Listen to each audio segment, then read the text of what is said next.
All right, good morning, everybody. Jumped in a little early, 3 minutes early. So if you're watching this on a replay, fast forward 3 minutes. For now, let me know where you're from. Uh, let me see. I'll whip up the comments here before I start. I'm going to start right on the hour. Today's lesson will be about, about 5-10 minutes, somewhere in there. I think you'll like the topic. So yeah, let me know where you're from. Hit me up in the chat. Let me see if I can see it here. I'm using Restream. Restream.io is what I use to do these broadcasts. It's pretty cool, actually. But anyway, hey, by the way, I want to show you this. I read a new book. It's an old book, by the way. I don't know if you can see that, but it's called The Responsive Chord by Tony Schwartz. This thing was written in 1973. Whew, let's go back. It says, by the way, the price on the book is, I don't know if you can see it there. It's $2.95. Things were cheaper in 1973. The subtitle of this thing, it says, How Radio and TV Manipulate You, Who You Vote For, What You Buy, and How You Think. Now, this is think about it. This is like 1973. So even back then, it's an interesting book. The biggest, takeaway I got from the book before we start is it talks about when you're crafting a message, the responsive chord is not about telling people what you want them to think. It's about almost like hitting a chord inside of them. So depending on how you want them to feel, how you want them to react, you start there. And then you build your message. Almost like reverse engineering. Figure out what chord you want to hit. Make them happy, make them sad, make them feel a sense of urgency. Once you hit that chord, once you know what the chord is, then you work backwards to construct your message. In other words, what you say, what you show, the visuals and things of that nature, so you can have more powerful impact. It uses the phrase, you don't want to invoke, you want to evoke. In other words, I don't want to invoke something. I want to evoke a feeling or response from you. That's what I want. So anyway, I think it's pretty cool. Chris Stone, my man. By the way, check out Chris Stone, castahead.net. He does all my podcast, broadcasts, and his editing skills are over the top. Too much. All right. Got one more minute left. But anyway, check out the book. It's an interesting book. If you like audio, I was telling Chris, if you like sound, you like audio, you like the visual media of television, this book is for you. Even though it was written in 1973, there's quite insightful stuff in there. All right, let's kick it off. It's 9 o'clock. Let's get going. I'm going to be respectful of time. And so today I want to talk about something that I've mentioned in the past. And this is called, by the way, this is the Monday morning sales workout for managers. If you're a salesperson, you can listen in. But I want to talk about the inoculation effect. And before I forget, let me kind of highlight that you can download these one-page worksheets I have. So the Monday morning workout, sales workout, is for sales managers who don't have the time to create, let's say, a training session with their salespeople to do something every week with them. So in other words, these programs, these one-page workout sheets are designed for you, the sales manager, to take maybe 15 minutes out of your day or out of your hour with your sales team and work on something specific to improve their sales skill set. So go to victorantonio.com/MMSW, Monday Morning Sales Workout. Download the worksheet for free. You could buy the whole 52 weeks program that I have. It's on the website as well. Let's get into the inoculation effect. All right, here's a scenario. It's always good to set up a scenario, right? The customer decides to move forward, right? They're going to make a buying decision. They love you. They love your company. They're good to go. Contract is signed. Everything's golden, right? And then what happens? 3 days later, they call and they cancel. And you're like, what happened? Now, you see this a lot in residential/contractor sales, right?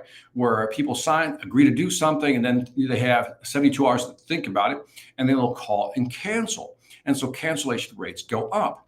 Now, what happened? It wasn't that the product or service didn't meet expectation because maybe it wasn't even delivered yet. Something else is going on. So let's analyze this a little bit. So what happened in those 3 days? And what happened in those 3 days, they had a chance to think about it, right? There's nothing wrong with thinking about it, but they had a chance to think about it. Now, I want to highlight something here because there's a difference between buyer's remorse and buyer's regret, right? Buyer's remorse is like you ever have salespeople who just pressure you into buying something, and then as soon as you walk away from them, you're like, oh, why did I buy that? I didn't really need that. That's buyer's remorse. Buyer's regret is when you actually made a choice, but now you start doubting yourself that maybe you should have made another choice, a different choice. So you know you need it, but maybe I didn't need that one. So that's buyer's regret. It's almost like, oh, maybe there was a better option, FOMO, the fear of missing out somewhere else. So how do you reduce this? And by the way, here's some of the statements people make, or think about, they go home. Again, let's do a scenario. Let's say you're selling windows, right? You close the contract, right? The house obviously needs windows, right? But when you leave, maybe that night, the couple starts asking questions. Was it a good purchase? Did we pay too much? I don't know. Is now the right time? I just don't know, right? What will others think of our decision? They're going to question why we did that. Should I have shopped around more? That's another good question people ask themselves. Do I really need this? Or, do I really need to do this? Will it work for our company in this case?